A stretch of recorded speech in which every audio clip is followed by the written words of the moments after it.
Nous sommes sur un vrai meublé.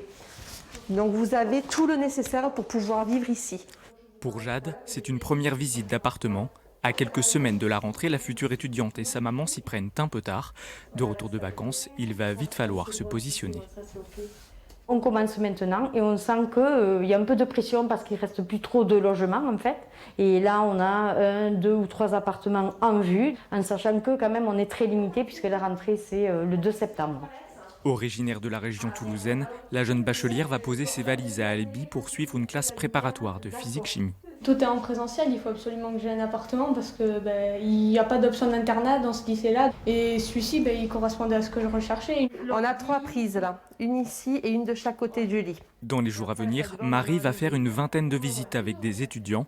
La demande s'active, mais l'offre diminue. Il faut savoir chercher au bon moment. Si on s'y prend trop tôt, des fois on n'a pas assez de biens à proposer parce que les étudiants n'ont pas encore posé leur préavis.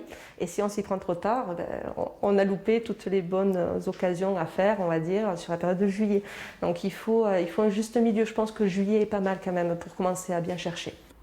Avec la crise sanitaire, le marché de l'immobilier avait été bousculé ces derniers mois entre les universités fermées et les cours en distanciel. Cette rentrée 2021 s'annonce plus sereine.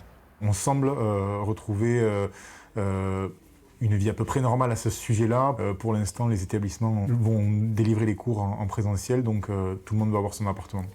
Sur la soixantaine de logements étudiants proposés par cette agence, il n'en reste plus qu'une poignée. Le sprint final est lancé.